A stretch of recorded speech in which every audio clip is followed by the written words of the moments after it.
Welcome to the Deep Dive. Today we're tackling something pretty fundamental to growth, really, becoming a more capable and, connected you. We're diving into this powerful interplay between building unshakable confidence, cultivating, profound inner strength, and achieving meaningful English fluency. Now, this isn't about whether you were born with some kind of language gene or not. It's really about understanding how these essential elements are actually skills you can learn, skills you can sharpen. Precisely, yeah. And for this deep dive, we're drawing from a really insightful collection of resources. They offer both practical strategies and actually some inspiring real-world stories of people who've walked this path successfully. Our mission really is to extract the most valuable insights, those key nuggets of understanding, to help you see exactly how confidence, inner strength, and English fluency support and, amplify each other on your learning journey. Right. And we know that you, our listener, you might be anywhere on this spectrum, from confidently navigating international settings to maybe just beginning your exploration of English. Our aim isn't to bog you down with overly complicated details, but to offer clear, engaging insights you can actually start using right away. Think of this as your shortcut, maybe, to grasping the core principles at work here. Okay, let's unpack this then. Part 1. Forging the bedrock. What are the real, actionable ways to build that unshakable confidence? Well, what's fascinating here is realizing that confidence, especially, when it comes to language learning, it isn't some fixed trait you either have or you don't. Our sources make it really clear. It's a skill, something you actively develop. At its heart, it's a deep-seated belief in your abilities, your inherent value, and importantly, your capacity to handle challenges, particularly those that pop up when you're trying to express yourself in English. Which is encouraging, right? Because if it's a skill, we can all get better at it. Yeah. The source also explores where that lack of confidence often stems from. And we're talking about that persistent negative self-talk many of us experience, or, past mistakes that might seem bigger in hindsight, the natural fear of being judged when we speak, or even just that tendency to compare our progress to others.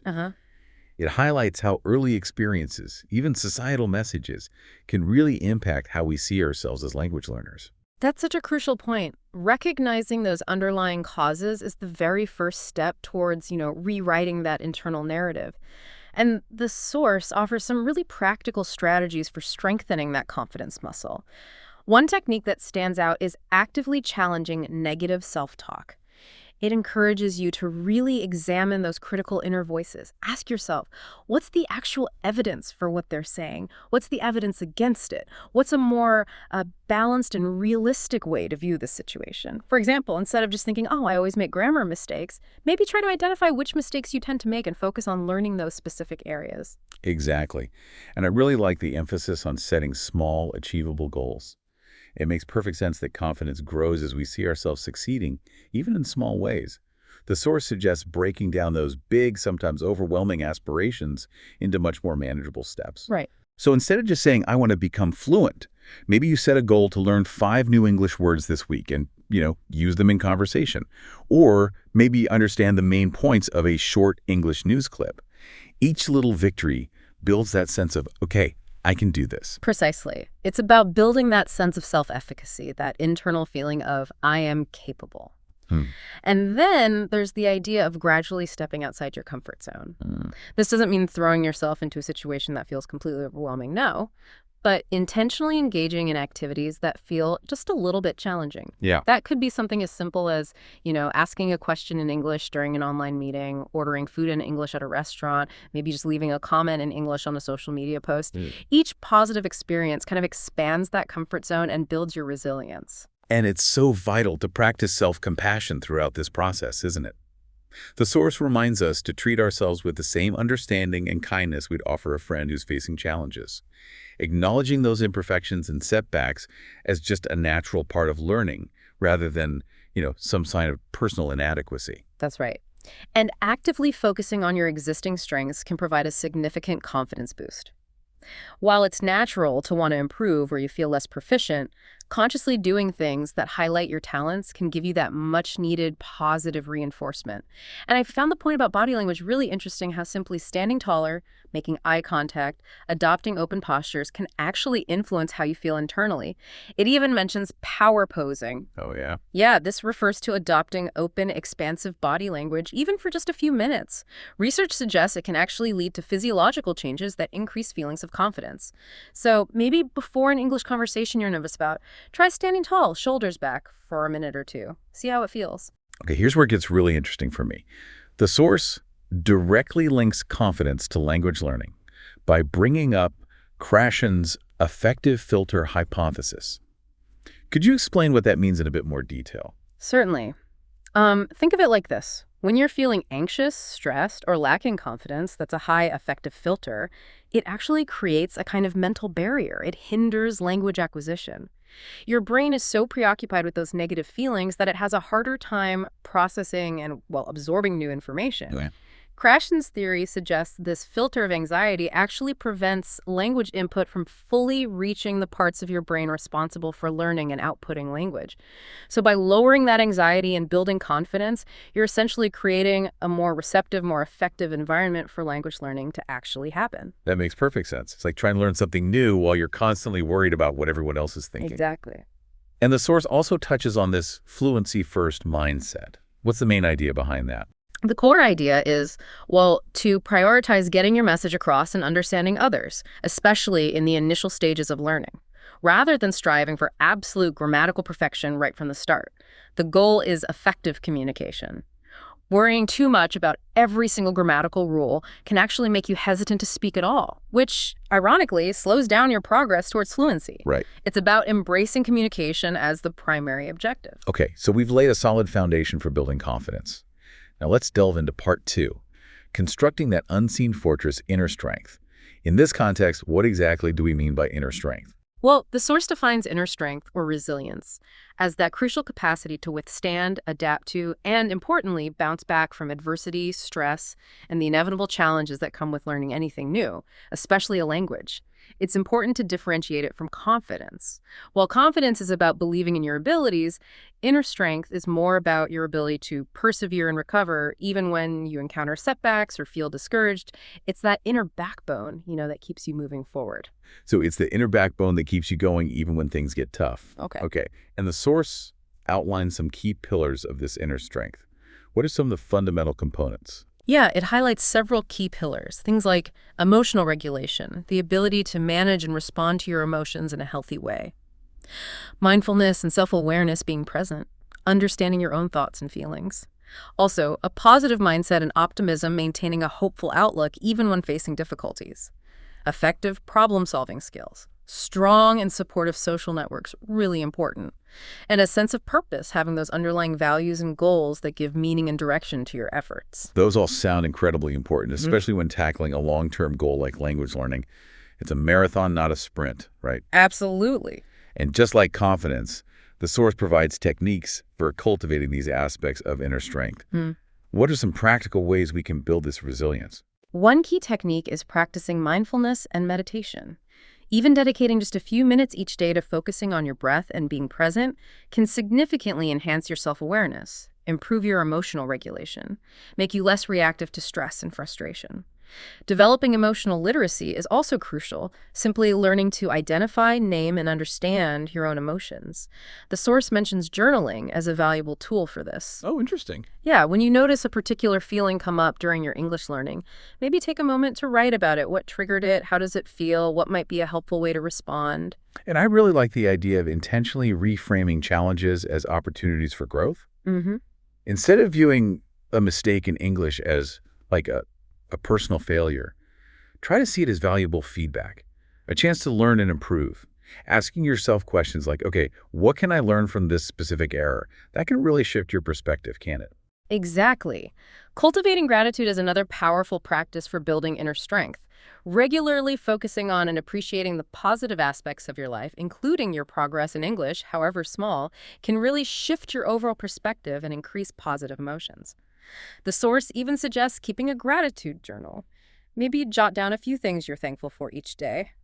Simple but effective. And of course, nurturing your physical well-being plays a vital role, recognizing that strong link between physical health and mental, emotional resilience. Getting enough sleep, regular physical activity, a balanced diet, they're all foundational for inner strength. And the importance of our social connections really stands out there too.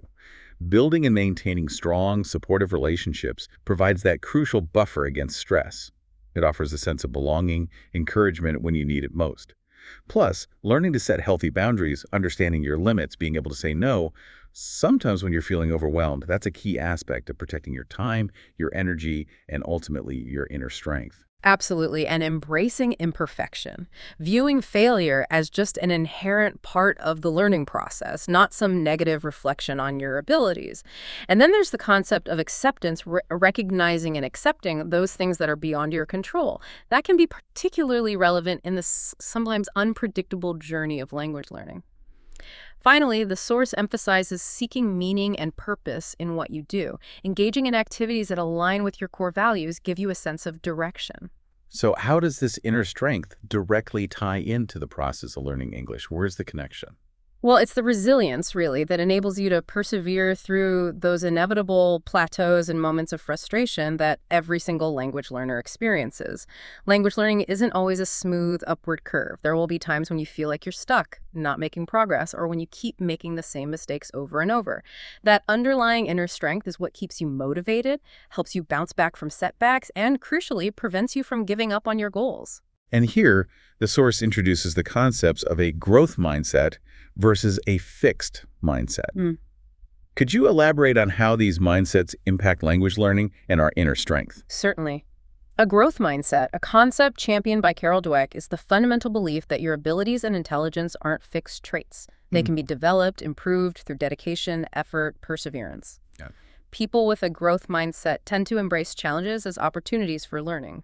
They persist through obstacles, view effort as the path to mastery, they learn from criticism, and find inspiration in the successes of others. In the context of English learning, someone with a growth mindset might see a difficult grammar concept as like an interesting puzzle to solve. Right. Whereas someone with a fixed mindset might feel discouraged and believe they're simply not good at grammar. See. Cultivating a growth mindset is really a cornerstone of building that inner strength and fostering long-term success in language learning. It allows you to view challenges as stepping stones rather than roadblocks. All right, so we've fortified our confidence, built our inner fortress. Now let's set our sights on part 3, reaching that fluent horizon. How do we stay focused and actually achieve meaningful English fluency? What does fluency really mean in this context, beyond just speaking quickly? Yeah, good question. The source clarifies that fluency is more than just speed or knowing a ton of words. It's about being able to communicate your thoughts, ideas, feelings smoothly, accurately, and with relative ease, in a way that feels natural and comfortable. It encompasses all 4 key language skills: listening comprehension, speaking, reading, writing, and also developing an understanding of those important cultural nuances, idiomatic expressions, sort of unspoken rules of communication. And in today's world, gosh, with so many distractions vying for our attention, staying focused on a long-term goal like this can feel like a real uphill battle. Why is maintaining focus so critically important for language learning? Well, as the source rightly points out, our hyper-connected world is just filled with constant interruptions. Maintaining focus is absolutely paramount for effective language learning because it requires consistent, sustained effort over time.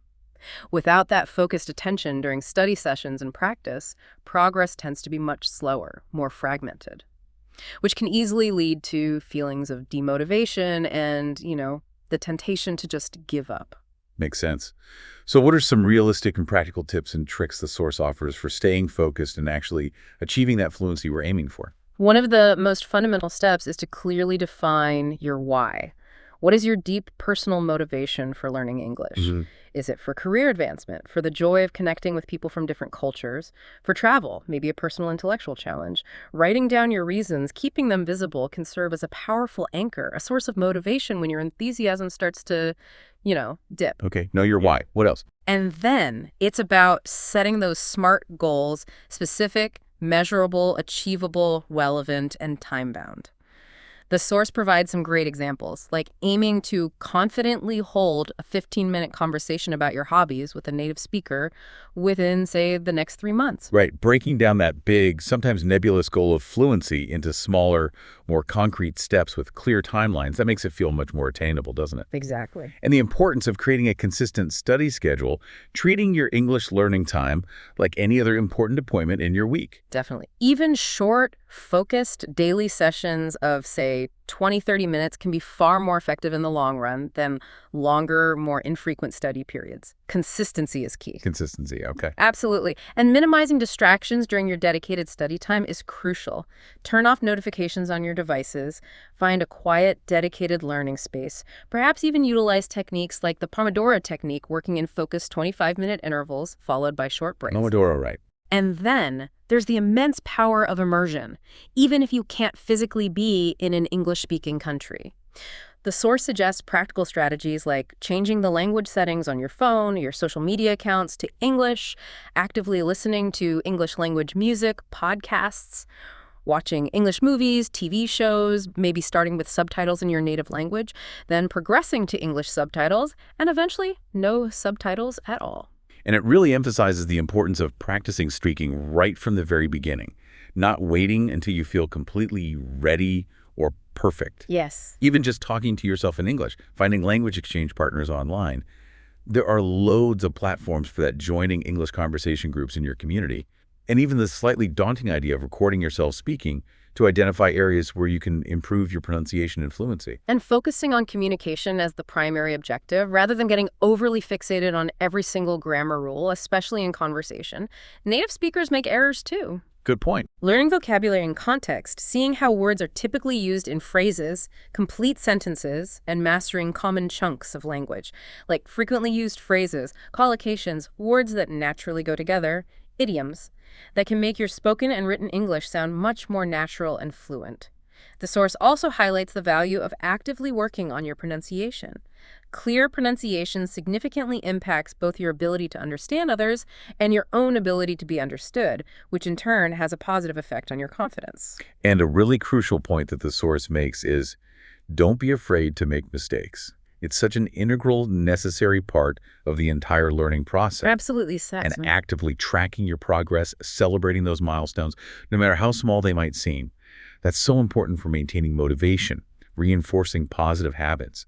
Plus, mixing up your learning methods to keep things engaging, cater to different learning styles, incorporating reading, writing, listening, speaking activities in your routine. Finding a study buddy or joining a language learn community can also provide valuable support, motivation, opportunities for practice. Definitely.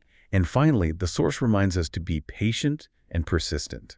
Achieving fluency is a journey. It takes time, consistent effort. And that inner strength we discussed earlier is really key to staying the course, isn't it? Exactly. It's a marathon, not a sprint. And every step forward, no matter how small, is still progress. You've got to remember that. Okay, so we've explored the strategies for building confidence, cultivating inner strength, and staying focused on fluency. Now let's move on to part 4, which I found incredibly inspiring.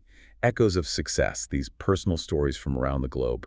We get to hear brief summaries of 4 different individuals and their unique English learning journeys. Let's start with Maria from Brazil.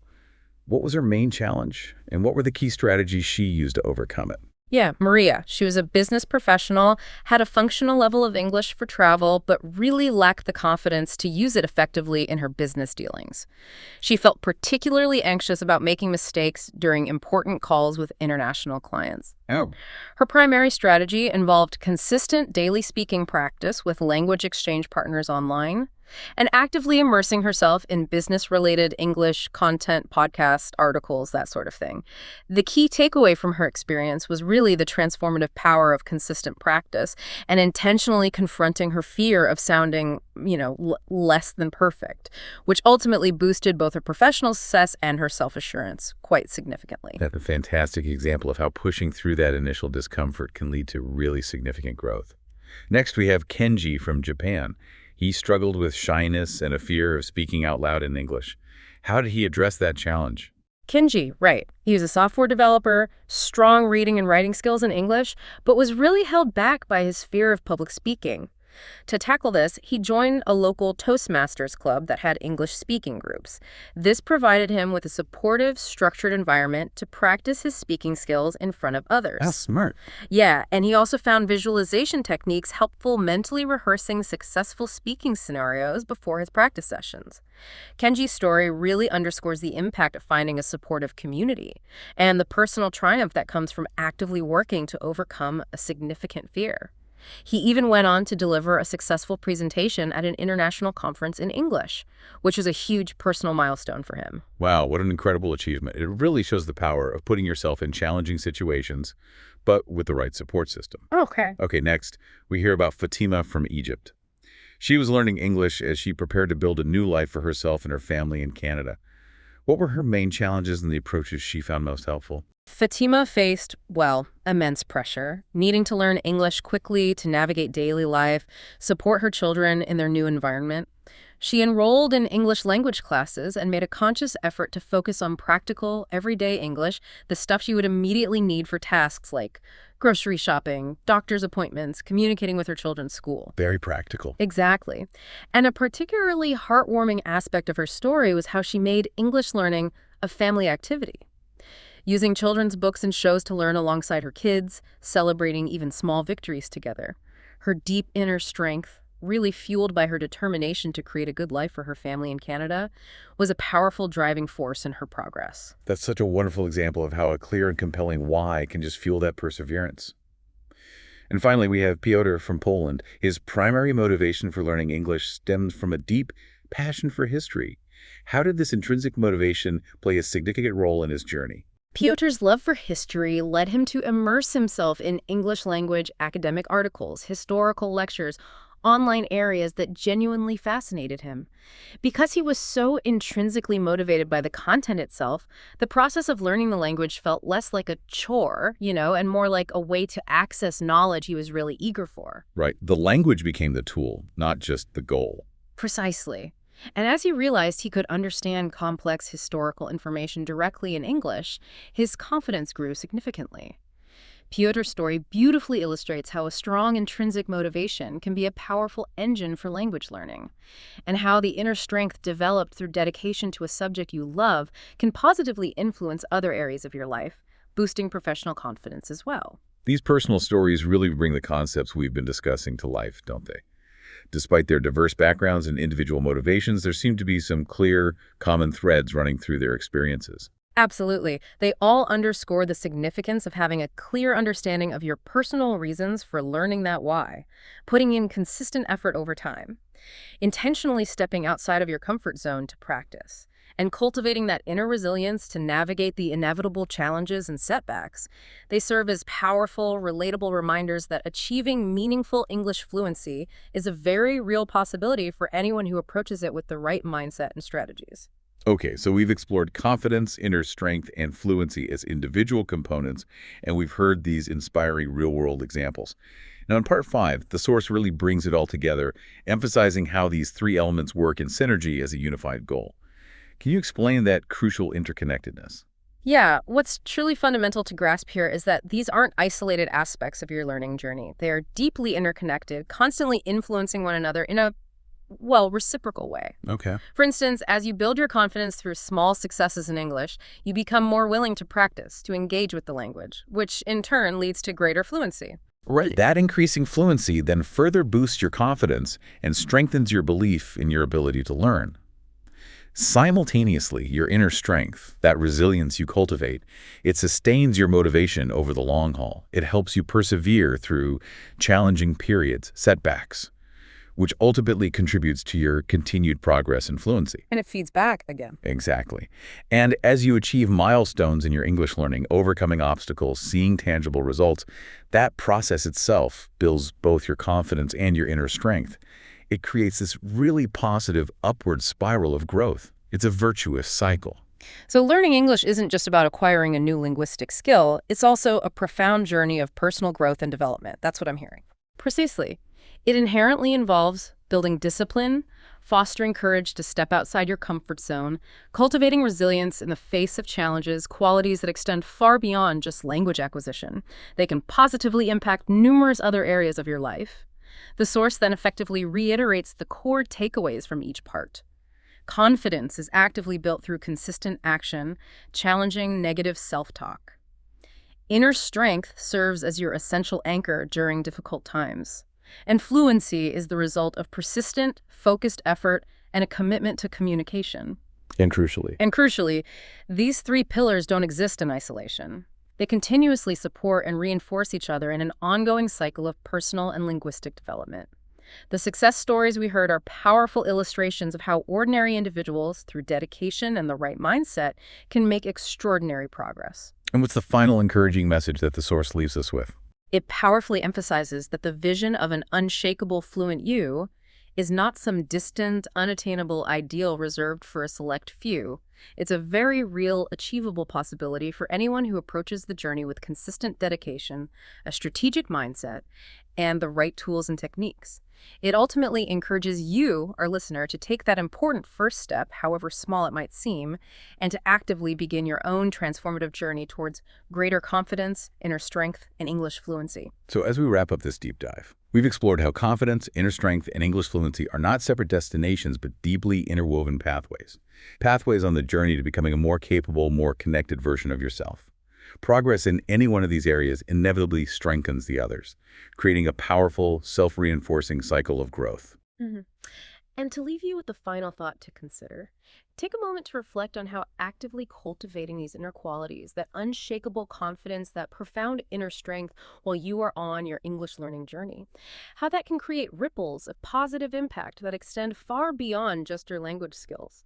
Consider the unforeseen possibilities for personal professional growth that might open up as you become more confident, more resilient, more fluent. What is your deepest, most compelling why for wanting to learn and grow in this way? And maybe more immediately, what is one small, concrete step that you can consciously choose to take today towards becoming that more confident, more resilient, and more fluent version of yourself?